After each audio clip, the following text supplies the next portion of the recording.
चना जो एक हर्ब है वो हम लोग कई तरीके से खाते हैं। उसे भिगोकर भी खाते हैं, उसे उबालकर भी खाते हैं और उसे भुना हुआ चना भी खाते हैं। तो आपके हिसाब से जो भीगा हुआ चना होता है वो कितना फ़ायदेमंद है हमारे लिए? बिल्कुल ठीक कहा आपने। हमारे भारत देश में कई तरीके से चनों को कंज्यूम किया जाता है जी।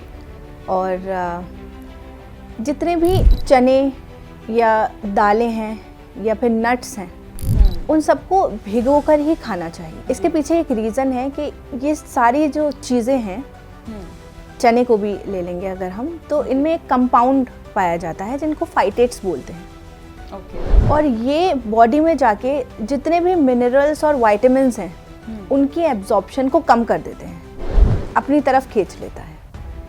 चाहे वो आप डाइट से ले रहे हैं या आप सप्लीमेंट ले रहे हैं किसी भी विटामिन या मिनरल का, जैसे आयरन के, कैल्शियम के लोग खाते हैं, डाइट से भी कंज्यूम करते हैं, डेफिशिएंसी होती है तो अगर फाइटेट्स आपकी बॉडी में जाता है तो वो आपके सप्लीमेंट्स और डाइट में जो आप ले रहे हो वो लेने का कोई फ़ायदा नहीं है, क्योंकि वो फाइटेट्स सब अपनी तरफ खींच लेता है, आपकी बॉडी में एब्जॉर्ब नहीं होने देता। चने को कोशिश कीजिए कि एक रात पहले भिगो लें, जैसे ट्रेडिशनल वेज में होता भी आ रहा है शुरू से कि एक रात पहले चने को भिगोया जाता है। वो अंकुरित हो जाता है फिर? नहीं, उसमें ना फाइटेट्स जो है वो पानी में निकल जाता है। ओके। और उसका डाइजेशन भी काफ़ी इम्प्रूव होता है, क्योंकि चने और ये जितने भी बीन्स हैं ये सब डाइजेस्ट करने में थोड़े से प्रॉब्लमेटिक होते हैं। आप देखते भी होंगे कि अगर आप बिना भिगोए छोले, चने, इन सब चीज़ों को बॉईल करें तो काफ़ी टाइम लगता है उसको बॉईल करने में। इसी तरीके से हमारे पेट में भी जाके डाइजेस्ट होने में वो टाइम लेते हैं, तो इसलिए भी भिगोना चाहिए और फाइटेट्स की वजह से भी इसको भिगोना नहीं चाहिए। और अगर आप रात भर नहीं भिगो पा रहे हैं तो 5-6 घंटे कम से कम तो भिगोना ही चाहिए, तभी उसके आपको पूरे फायदे। अच्छा मैम, अगर ये डाइजेस्ट करने में मुश्किल है तो फिर बच्चों को ये देना नुकसानदायक है या फिर फायदेमंद? ये बहुत फ़ायदेमंद है। ऐसा नहीं है कि डाइजेस्ट करने में, जैसे मैंने आपको बताया, अगर आप इसको ओवरनाइट सोक कर देते हैं या 5-6 घंटे भिगो देते हैं जी, तो ये डाइजेशन इससे आपका काफ़ी इम्प्रूव हो जाएगा और फाइटेट्स भी कम हो जाएगा। प्लस बच्चों के लिए काला चना बहुत ज़्यादा बेनिफिशियल हो सकता है। जो भुना हुआ चना होता है उसको आप सुबह में या फिर इवनिंग में स्नैक्स के तौर पे दे सकते हैं। और भुने हुए चने के तो लड्डू भी काफ़ी अच्छे बनते हैं। उसके अंदर आप बाकी सीड्स और नट्स मिला के और जैगरी या फिर खजूर एज ए स्वीटनर मिक्स करके उसके लड्डू बना के दें।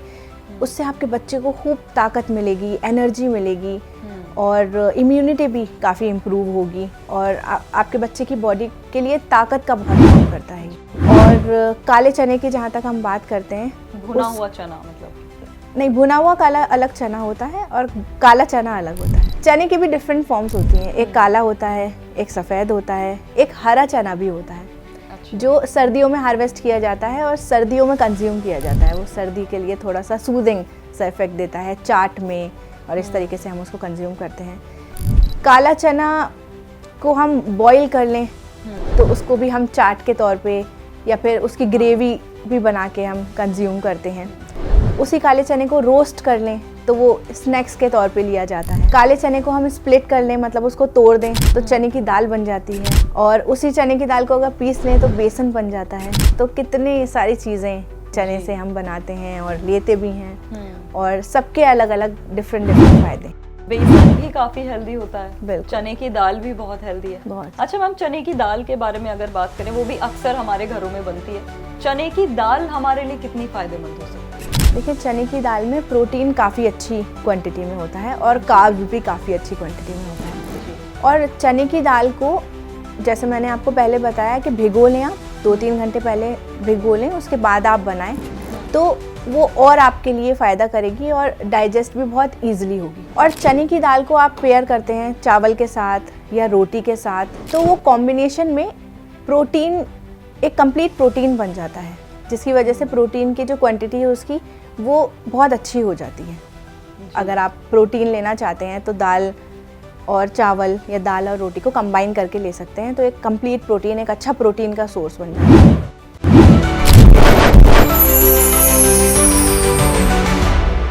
हेल्थ से जुड़ी सभी अपडेट्स को जानने के लिए आप हमारे चैनल को सब्सक्राइब कर सकते हैं और बेल आइकन दबाना ना भूलें।